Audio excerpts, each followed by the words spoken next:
Oiga, entretenida conversa. Estamos, ¿a cuánto? 3 semanas y días. No, 3 meses y días de la primera vuelta electoral, noviembre, maestro.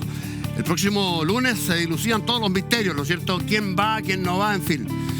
El mapa electoral, bueno, Kast favorito de la derecha ahí, empatado más o menos arriba con Jara, Matei rezagada, dejando de caer, recuperando un poquito, pero rezagada respecto a los dos primeros. Después Parisi acechándola. Kaiser, veremos si Meo ocupa su lugar también, dice que tiene la firma.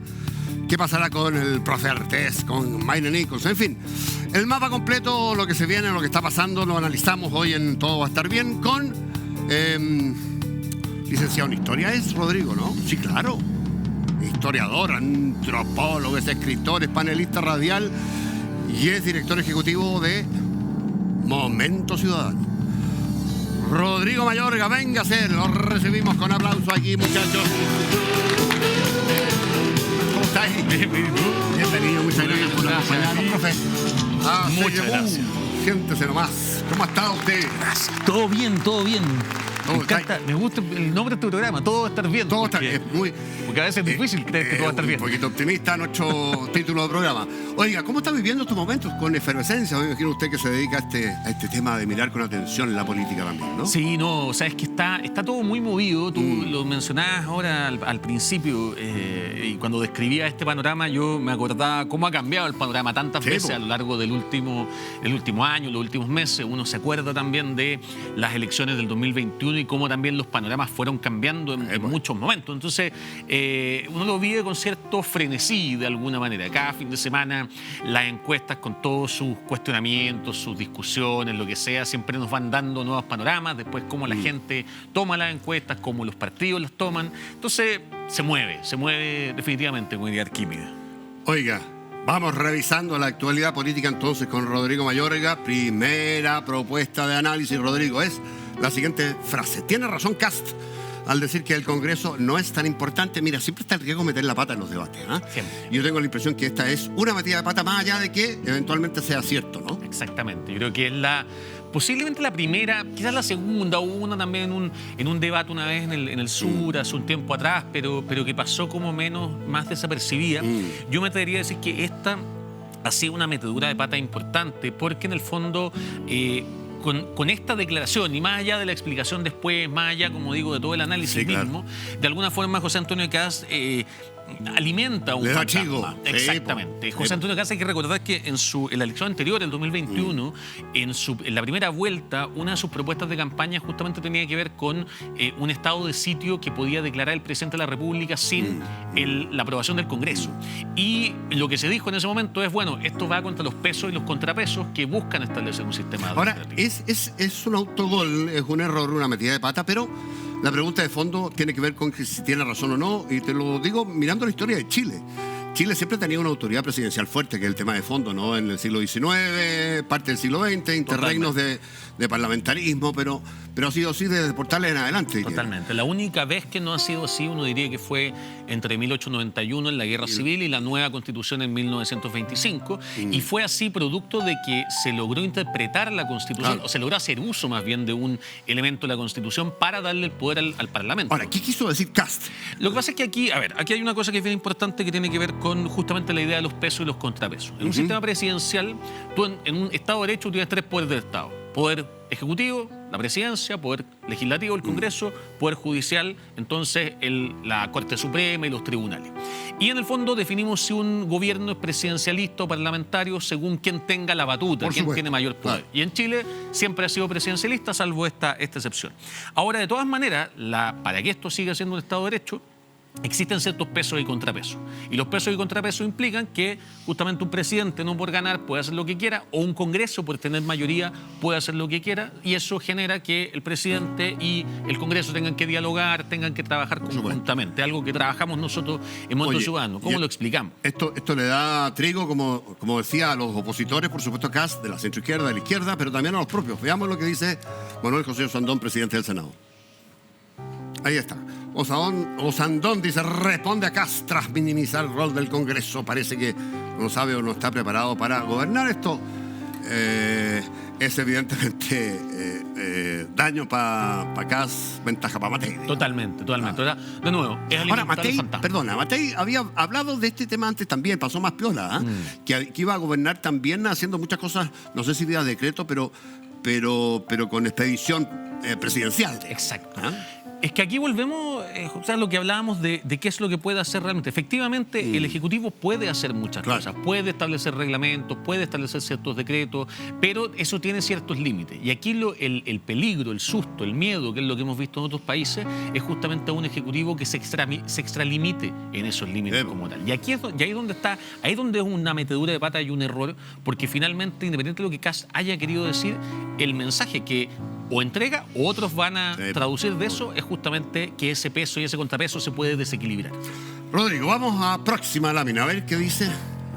Es buena estrategia que Jara se baje de los debates. Mira, hay que guardarse, no hay que guardarse, buscando público más amigo, audiencia más cálida y eventualmente eliminar las metidas de pata potenciales. Sí, yo creo que es una estrategia que va a ser buena o mala según el resultado. Bueno, evidentemente, pero además, ¿por qué lo reemplace? O sea, porque es muy distinto si tú me dices, claro, Jara se baja de los debates porque los debates son organizados específicamente por ciertos gremios con los cuales sabe que le puede ir peor y por lo tanto puede generarle más problemas visualmente, pero cambia eso por, como dijo en algún momento, reunirse con grupos de ciudadanos, con otros, y se ve. Porque si Jara desaparece y por lo tanto no está presente... No, pero va a ser cubierto por la prensa, esto de todas maneras. En la medida que lo haga. Y ahí está el tema. O sea, como te digo, yo creo que la estrategia puede ser buena en la medida que le permita reemplazarlo por algo que la mantenga visible y que en el fondo le permita, digámoslo así, jugar un poco más de local. A mí me tocó, Rodrigo, participar de varios debates presidenciales entre candidatos y qué sé yo. Tengo la sensación que, desde el punto de vista de mover la aguja, no son tan útiles, salvo que uno salga demasiado tranquilado y el otro muy beneficiado. Exactamente. O sea, yo diría, tiene mucho más que ver con la cobertura posterior del debate que con lo que ocurre. O sea, finalmente, no sé, pues tú ves los debates, había una tercera. Al final, es más lo que la gente ve, la noticia que dice quién lo hizo mejor o peor por la encuesta que se hizo después, que la gente que realmente tuvo el tiempo para poder ver el debate como tal. Entonces, por eso digo que al final tiene que ver con tu visibilidad posterior. Y en este caso, si con esto Jara desaparece, pierde visibilidad, yo creo que es una mala estrategia. Ahora, ella está teniendo públicos relativamente hostiles en general en los foros. Exacto. Pero también está viviendo una suerte de estancamiento en las encuestas, una estrategia para salir de ese pozo, entre comillas. Exacto, yo creo que sí. Yo creo que en el fondo hay una búsqueda de decir, finalmente Jara tiene un voto más o menos sólido, que uno podría pensar que circula alrededor del apoyo que tiene el gobierno hoy día actualmente, pero hay sobre todo un voto que podríamos denominar más de centro-izquierda, que es un poquito más volátil. Y yo creo que hoy día está intentando apuntar a rescatar de alguna forma ese voto, que no queda muy claro hacia dónde se está moviendo.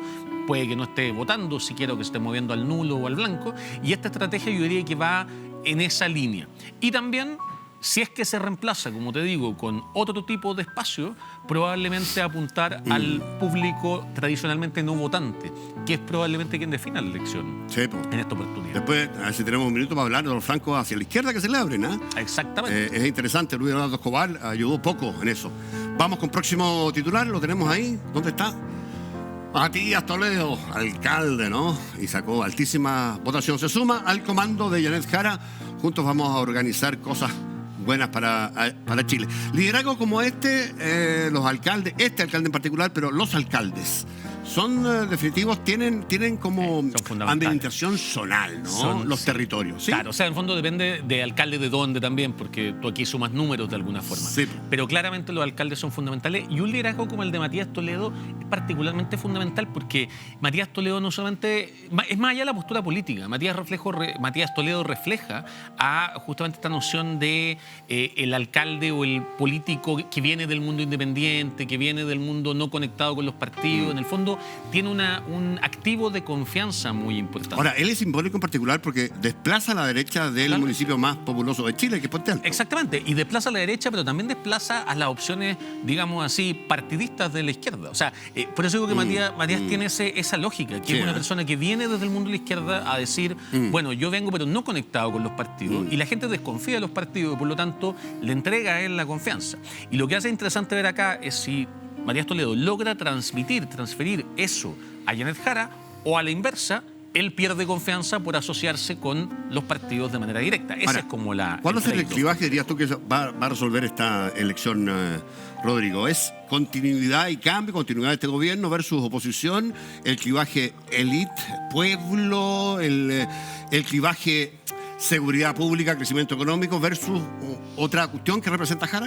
Yo diría que el clivaje de descontento y hacia dónde se va ese descontento. Ya. O sea, yo creo que hoy día, y no hoy día, te hablaría desde el 2019 en adelante, nuestra política se ha regido de alguna manera por el descontento y por el descontento hacia algo que es lo que lleva a otra opción a ganar muy fuertemente. Sea el descontento en su momento a la Constitución de 1980 que llevó al apruebo, sea el descontento hacia los partidos políticos que llevó a los independientes a ganar en el caso de la Convención, sea el descontento después en el Consejo Constitucional hacia la Convención que llevó la contra, a los demás. Que eso está marcando la política chilena. Y por eso fíjate que lo que hace José Antonio Kast es fundamentalmente plantear su lógica no contra el comunismo, no contra el PC, contra el gobierno, porque está apostando a que eso va a ser. Y la pregunta es si Jan Jara va a lograr levantar algún relato que efectivamente pueda contraponerse a eso, que todavía no lo ha logrado hacer, me parece. Sí. Vamos con próxima lámina, a ver. ¿Por qué la derecha siempre sabotea a Matei? Yo agregaría, la derecha se autosabotea habitualmente. En la historia tú conoces varios episodios seguramente, Rodrigo. Totalmente. Yo creo que hay ahí... hay algo de profecía autocumplida. Yo creo que en el fondo, a mí me impresionó, unos datos que más me impresionaron en esta última semana, no ha sido tanto la caída de Matei, porque como decíamos hace un rato, uno en las encuestas ve que la gente sube, baja, cae, y aunque estés un año arriba, te caes de repente. Pero sobre todo me impresionó mucho cómo cuando empezó a caer Matei un poco, cómo se desplomó literalmente sus números en términos de quién creía que iba a ganar. Sí. O sea, en el fondo la confianza de que Matei iba a ganar parecía ser que era muy poco sólida entre muchas personas. ¿Qué es lo que olfatean las personas en su entorno, en su vida común y silvestre, en los desempeños de los candidatos? La gente cree que va a pasar algo y eso dejó de ocurrir como apoyo respecto de Matei. Exacto, como que rápidamente se vio un trastabilleo y automáticamente, que fue algo que pasó en las elecciones pasadas también con Sebastián Sichel. Sí, Sebastián Sichel, podemos decir lo que decías tú de los debates. Sebastián Sichel vino el primer debate, venía punteando, venía mucho más arriba él, y viene el primer debate, se genera un poco esta imagen de que Kast lo había hecho mejor contra Boric, que le había quedado medio offside. Claro. Y automáticamente se empiezan a bajar las encuestas, se empiezan a descolgar los parlamentarios. Entonces, yo diría que ahí, no sé si es contra Matei particularmente, pero yo creo que hay cierto desorden dentro del mundo. Matei tiene una historia medio desgraciada como candidata con la derecha, candidata presidencial. El 2013 la dejaron votar sola. Totalmente. Le sacaron la mugre en la segunda vuelta, 62-38. Y ahora, a lo mejor, tal vez uno puede entender, mira, buena alcaldesa, pero era y es mala candidata, carrera muy larga. ¿Cómo lo interpretas tú?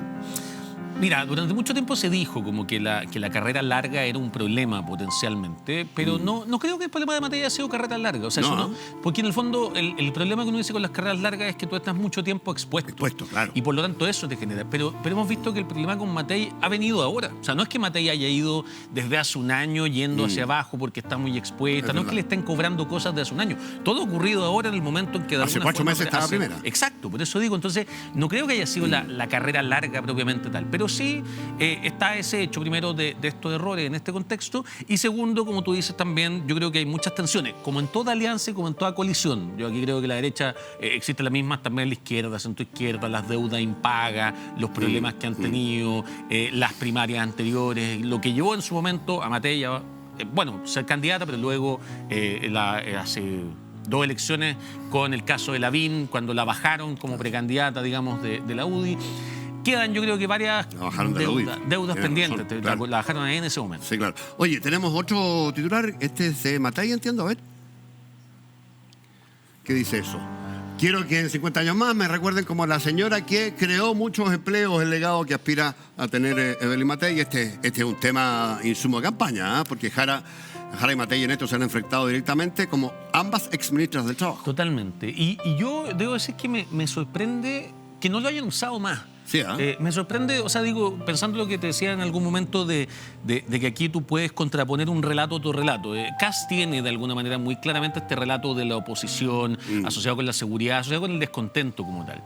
Y yo creo que lo único que potencialmente podría imponerse al descontento tendría que ver con un relato, entre comillas, más de esperanza. Que fue en algún esperanza y gestión, porque aquí lo que muestra Matei, ¿no? De esperanza como de, y se puede hacer. Como yo aquí vengo a proponer algo mejor, no solamente arreglar los problemas, sino que algo mejor. Y ahí yo creo que tanto Matei como Jara derecha, una de las cosas a las que más podrían acudir es justamente este trabajo en términos del empleo, porque de alguna manera lo que logran tanto el gobierno de Sebastián Piñera como el gobierno de Gabriel Boric ha tenido mucho que ver con temáticas de empleo, de trabajo, de condiciones laborales. Entonces creo que desde ahí hay un espacio desde el cual ambas candidatas podrían sostenerse, que les podría dar una posibilidad mucho Ahora, mayor. en la derecha, cuando tú los escuchas analizando los temas electorales, te dicen muchas veces que el tema de gestión, resultados, éxitos en los números, no es sexy, compadre. No convoca a la gente.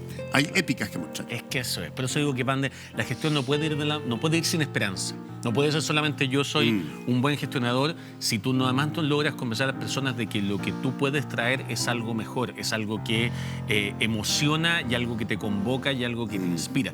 Y yo creo que en el fondo eso no es contradictorio con la gestión. Es solo que no es el primer punto. Es como un elemento que apuntala. Dice, bueno, además yo te tengo para mostrar que esto lo puedo hacer, pero si tú no tienes ese relato, si no logras convocar. Y a propósito de los problemas con Matei, que decíamos, yo creo que justamente el problema que tuvo Matei en estos últimos 4 meses es que perdió un poquito el rumbo, porque en un momento apuntó a un público, empezó a competir más hacia la derecha, después empezó a competir más hacia el centro, y en ese proceso creo que se ha ido como tambaleando. Y cachó la expresión, que el enemigo no está... Es como en el sistema binominal, el enemigo está al lado, compadre, no está al frente, es que ahora. Exacto, o sea, hay que tener muy claro hacia dónde, porque el relato es muy distinto. Y eso lo captó tarde, aparentemente, Matei. Tenemos próxima, sí, vamos con la próxima. ¿Cómo es el fenómeno de Franco Parisi? ¿Para dónde navega este caballero? Este tiene relatos, ha tenido logros increíbles, como salir tercero en una primera vuelta no habiendo pisado Chile. Pero además tiene un mérito hoy por hoy, que es... o que tiene que ver con la desafección respecto de la clase política. Y este hombre aparece aquí como...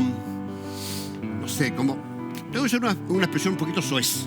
Como el gallo que es capaz de mear el asado a la clase política. Exactamente. Volvemos están retando. Te llegó directo. No, sí, me llegó el combo al mentón. Pero en el fondo, ¿sabes qué? Y aquí volvemos a lo que hablábamos con Toledo, lo que hablábamos con los independientes en algún momento. Yo creo que un fenómeno que ha marcado estos últimos años de política, desde el 2019 en adelante, tiene que ver con la desafección hacia la clase política. Los partidos políticos hoy día son la institución siempre con menos confianza, el Congreso está por ahí, el gobierno también. Y esto no está pasando solo en Chile, está pasando en todas partes, en el mundo, y lo hemos visto. Entonces, hay una posibilidad de captar votantes que es muy importante cuando yo vengo con un discurso de decir yo soy distinto. Yo no soy de aquellos a los que a ustedes les creen. Y ojo que si uno mira la historia tanto del Partido Republicano como del Frente Amplio, que han sido los dos proyectos políticos más exitosos, uno podría decir, en la última década o el último lustro, también parten los dos un poco con esa lógica. Venimos a hacer algo nuevo, algo distinto, no somos los que estaban antes. Ya, ¿y le hace bien a la política, dirías tú, o la degrada un poquito el discurso de París? Es que en el fondo, en la medida que la promesa se convierta en la medida que yo diga, yo soy algo nuevo, pero traiga una propuesta política realmente, puede ser efectivamente un proceso de renovación. Si es que funciona, porque hay casos como vemos que no funciona y después se lo cobran a Frente Amplio. Oye, y tiene a la vista Matei. ¿Tú crees que caballo pillado, caballo ganado, como en los hipódromos? Yo creo que es una posibilidad que no puede descartarse, pero sobre todo por esto que decíamos yo creo que el peligro que vive Matei es justamente que le pase algo como lo que le pasó a Sebastián Sichel, que en el fondo, producto de los resultados de la encuesta, haya gente que se baje del bote.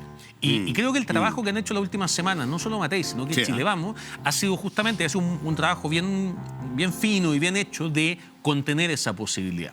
Sebastián Sichel tenía un problema, que Sebastián Sichel no era militante de un partido, entonces no tenía un aparataje partidista para hacerlo. Matei lo tiene. ¿Y el relato de Parisi, cuáles dirías tú? El relato de Parisi es el relato antipolítico. Es el relato totalmente de decir, yo vengo aquí a traer algo que es nuevo, a traer algo que es distinto, no soy de los mismos de siempre. Es un poco el famoso relato de la casta que Milei ha llevado en Argentina. Tiene elementos. No tiene que ver con que sea más de derecha, más de izquierda, como que un poco a lo que se asocia. Tiene que ver con esa noción de más demagógica, de decir yo aquí vengo a traer algo nuevo, una posibilidad nueva.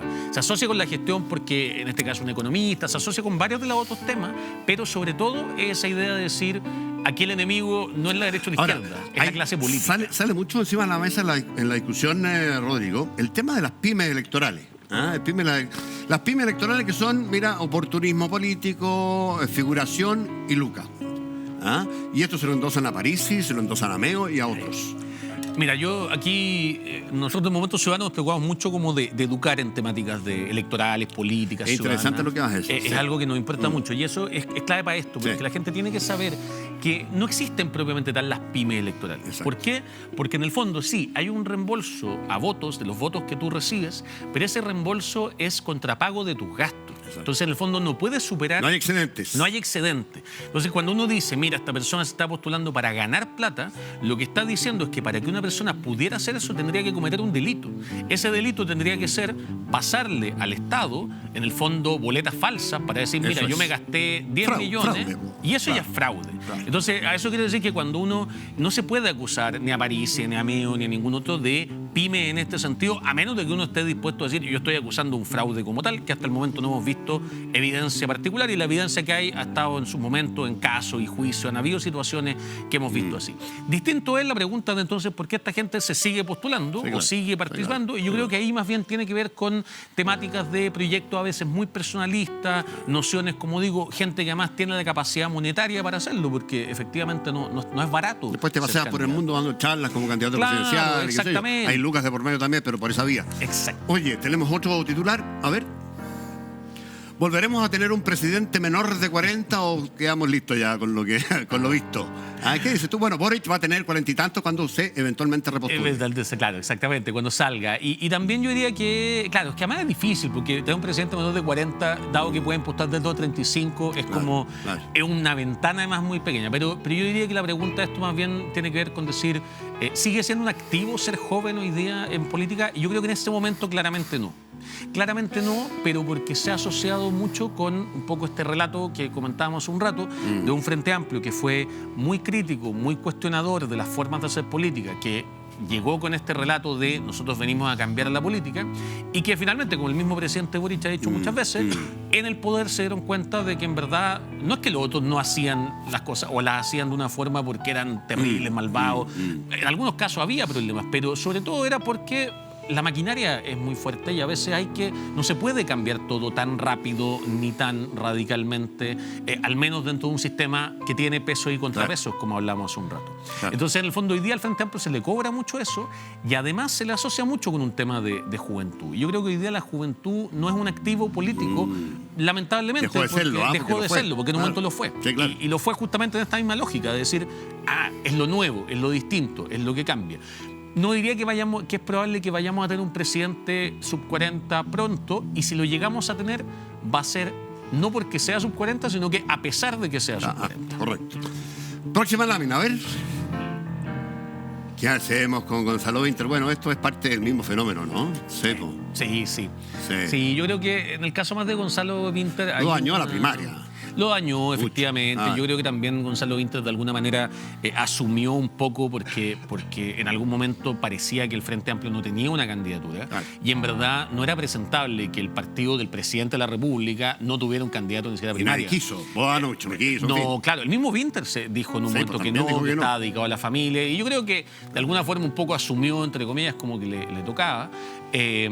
Pero obviamente tuvo un impacto súper fuerte, y ese impacto porque finalmente lo deja, las primarias te pueden dejar muy bien posicionado aunque pierdas, o muy mal posicionado aunque pierdas, según la cantidad de votos que lograste. Aquí la diferencia fue brutal. 60, 30, creo que sacó 7. Brutal, sí, muy poco. Brutal. Y yo creo que hay un movimiento importante. Yo en mis redes sociales a veces hago encuestas y me acuerdo que hice en algún momento encuestas sobre la primaria varios meses atrás, y Vinter marcaba bastante arriba, y después entre la gente de 3/3 ahí, toda Vinter y Jara. Sí, y Vinter, como digo, peleándole con... ¿Y qué pasó? Con ¿Qué pasó? Yo creo que el voto de Vinter se fue hacia Jara. Hacia Jara. O sea, pero digo, claro, o sea, lo hizo, pero digo que efectivamente yo creo que de alguna manera Jara logró construir este relato que convocó muy bien a este mundo más aprobista frente amplista, y también al mundo más bacheletista. Entonces, de alguna forma, logró con lo que planteó como relato dentro de la coalición llevarse llevarse esos votos. Y en el caso de Winter vimos que el voto era mucho más volátil. Ahora, ¿ves energía detrás de Winter para seguir una carrera parlamentaria por ahora de nuevo, reelección, y veremos para adelante qué onda? Sí, parlamentario yo creo que sí. Yo creo que puede tener, o sea, en el fondo, claro, la cantidad de votos, pensando en la última elección, pensando lo que pasó con Gonzalo Winter entre su primera elección, que fue por arrastre, pero luego, o sea, por el sistema de ON, pero luego la segunda, que fue muchísimo más masiva, y le fue súper bien. Entonces yo creo que Gonzalo Winter tiene una posibilidad de seguir haciendo una carrera parlamentaria, eventualmente quizás para saltar al Senado. Pero claro, eso va a tener que implicar que logre recuperarse también de este traspié o de este golpe. Oye, tenemos una más. A ver, ¿cuál es la que viene?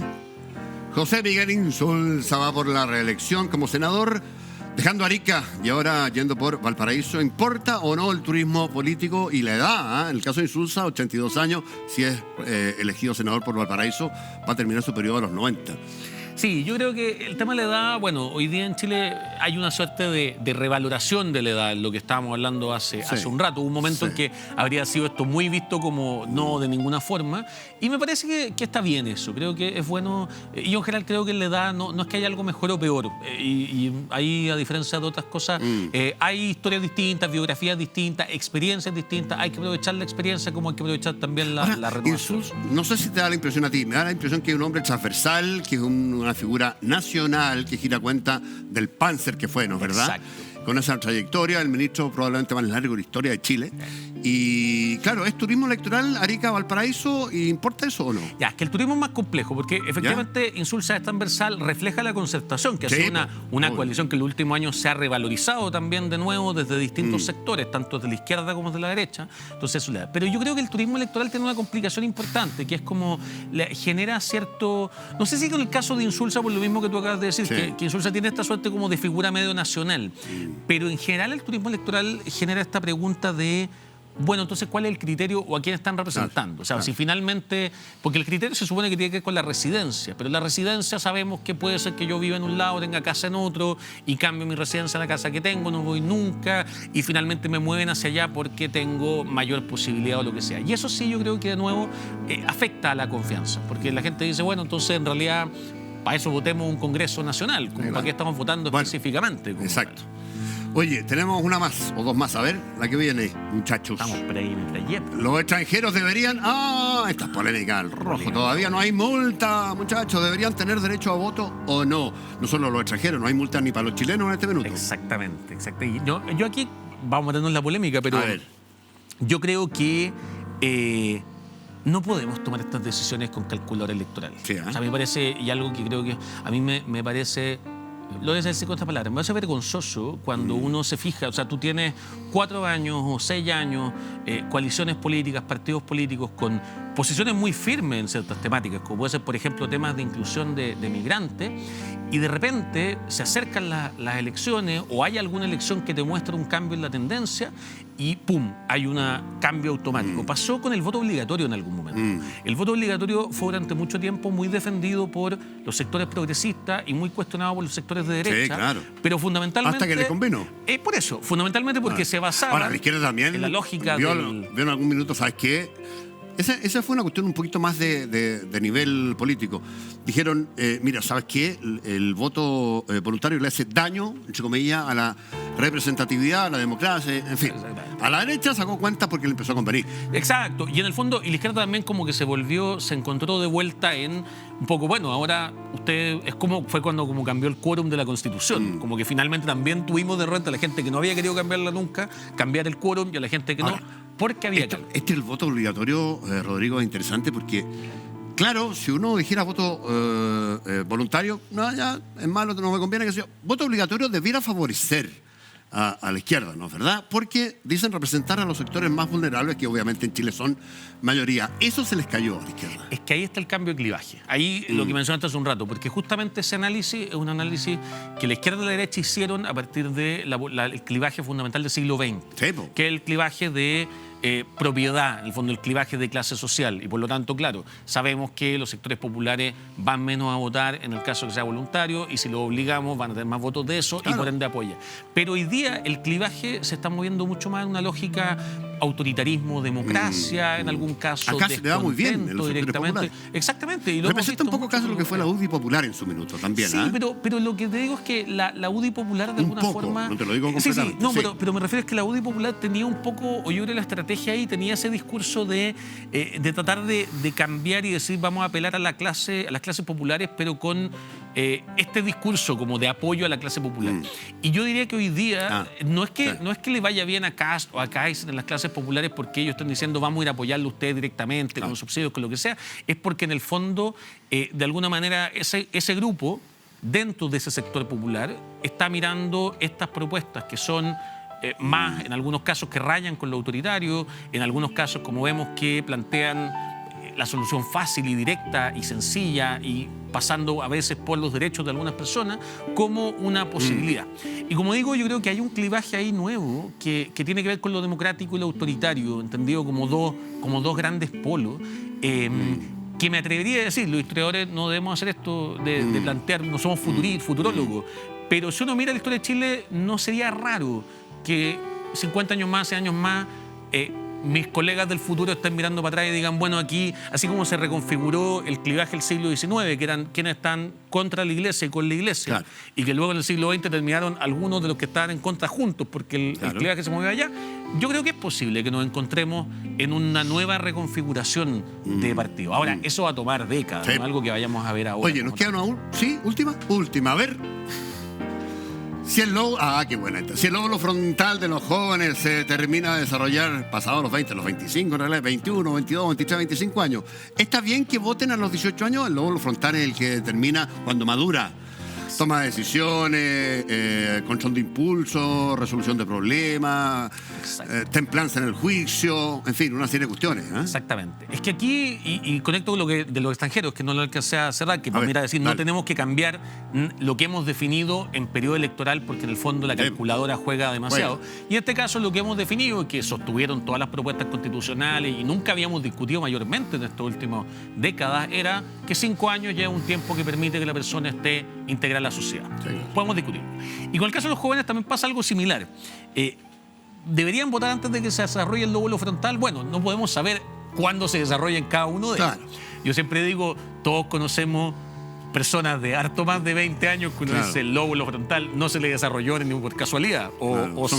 Hay jóvenes que son pejos chicos y al revés. Sí, te veo, el lóbulo aquí se atrofió, o hay otras cosas. Siempre no ocurre. Pero lo que yo quiero decir acá es que esta es la pregunta por la mayoría de edad. Y finalmente la pregunta de fondo aquí debiera ser, bueno, ¿cuál es el momento en el cual nosotros le podemos decir que una persona tiene las capacidades para comportarse de manera autónoma? Y esto no está ligado solamente con el voto, está ligado con el voto, está ligado con la posibilidad de poseer patrimonio y una serie de otras cosas, está ligado con los temas de delincuencia también. Porque en el fondo si uno dice, bueno, esta persona no tiene la capacidad de tomar decisiones de controlarse, entonces también su responsabilidad es distinta. Y por eso la responsabilidad penal es distinta bajo 18.